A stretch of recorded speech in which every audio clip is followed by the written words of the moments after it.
Whenever you hear about Lad McConkey, everyone talks about the crispy route running, which is so obvious. Classic slot flanker here in the NFL, and again, just plug and play at that position. I swear to God, he might be like the best out route runner in the class. It might be one of the best like out route runners I've seen as a prospect. Look at the release. There's your separation. Great route. Stutter and go. Gets by clean. That is unbelievable. Maybe the greatest catch I've ever seen.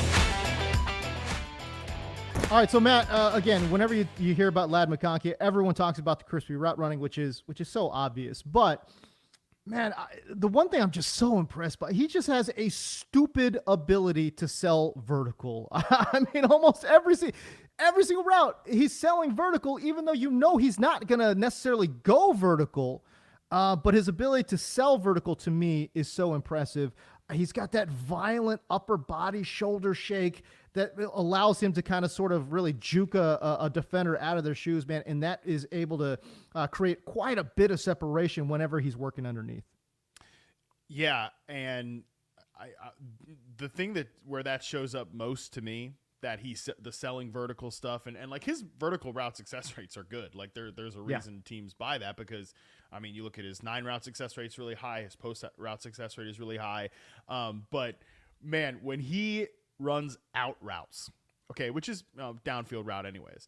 So it's not like he's working underneath or anything, but I swear to God, he might be like the best out route runner in the class. It might be one of the best like out route runners I've seen as a prospect. Generally, 13.5% of his sampled routes were out routes.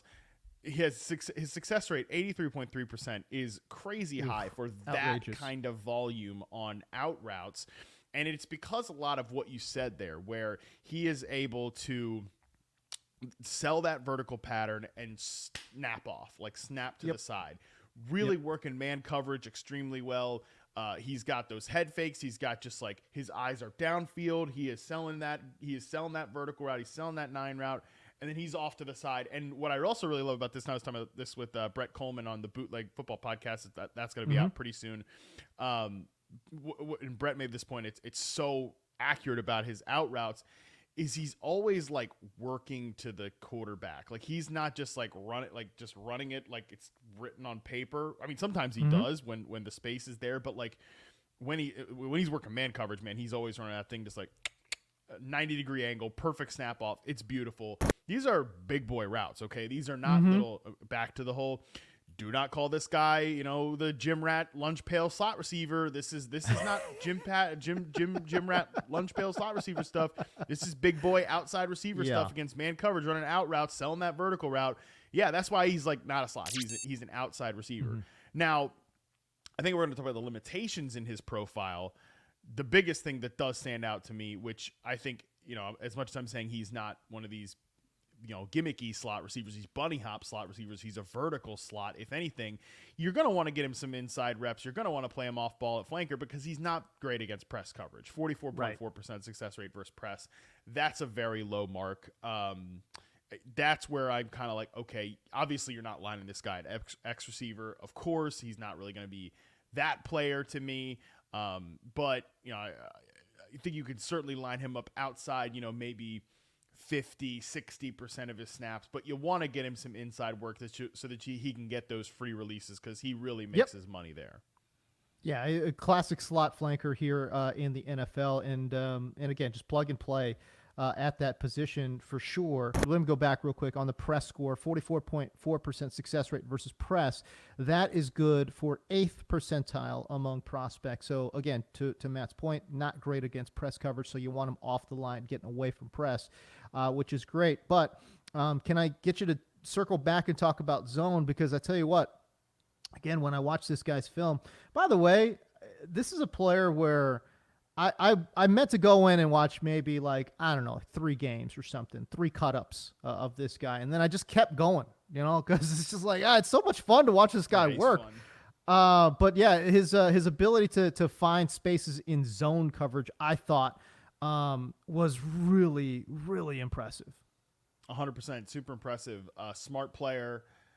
You might even say it's like maybe he's like a coach's son. No, I'm kidding. But he is extremely smart at recognizing those open windows against zone coverage. Like I think he is a guy where, hey, that route's supposed to be at 8. 8-yard depth, he's at 8 yards. He's where he's supposed to be. He understands the holes. He understands kind of those openings in zone coverage. You see that from him. Man, I mean, and that's really cool too. And what I think I've said this about Malik Neighbors, that one of my favorite part about his game is that he transitions from a route runner in zone coverage. Even his zone coverage success rate's not great, or like even man coverage. Not great. I shouldn't say it's not great. It's below some of the other top guys in the class, but whatever. He transitions from a route runner to a ball in his hands, yak threat, a run after catch threat so well. Lad McConkey kind of does that too, specifically when he's working against zone coverage. Like, that's what I love about his game, is that he's in those holes against zone coverage, and when the quarterback can find him and pin it on him, he immediately transitions to a ball carrier. We only have like 16 plays I'm talking about here in terms of plays with the ball in his hands, in space to break a tackle, in space attempts on the website, tackle breaking data. But he broke multiple tackles on 31.3% of those plays. So I talk about being blown away with Malik Neighbors at like 20.5%. Lad McConkey, again, on a lower overall volume of plays Yeah. he's even higher than Malik Neighbors. He only went down on first contact on a total of 50% of his plays. Like, he can make big plays with the ball in his hands. I think a lot of that comes back to what you were talking about with the recognition of zone coverage. And like, if I'm right here, if I'm right at this spot when I'm supposed to be here against zone coverage, I'm going to be available to the quarterback. And I'm also going to be able to immediately transition into a run after catch threat, which makes him a big play threat in addition to some of his downfield route running. I think the one thing that gives him some of that ability to shake off defenders, he is so good at downshifting his speed, So again, he's got that 4.39 speed, but his ability to downshift, we talk about it on this show, 0 to 60 or 60 to 0. And his ability to go 60 to 0, I think, is really good. And to me, that's what's creating a lot of his after the catch ability. Again, we see it, the downshifting to create separation in the route running. But again, 4.39 speed, that means he's got some acceleration, but his after the catch stuff is he goes and then he slows down and then he goes again. And to me, I think that's what's creating a lot of the separation that you're talking about. By the way, it's not just 2023, okay? You pop on the 2022 tape, man. Same stuff. This is the fun part about him, is I think he's an interesting player to think about, like, who is his comparison? Who does he remind me of? Like, all that after catch stuff, people are going to think about the guy I mentioned right now and like where he currently is in his career, because he doesn't break any tackles. In fact, it's kind of a meme that he goes down on first contact so much.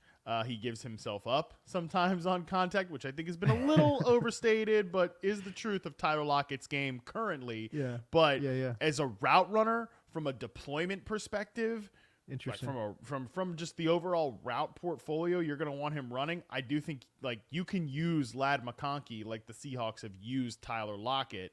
And Lockett has become, a guy that I at times have considered like a top 12 receiver in the league, top 10, fringe top 10 receiver in the league, because of like he brings those route running chops, the hands. We haven't mentioned like overall Lad McConkey, no drops in his reception perception sample, 0% drop rate.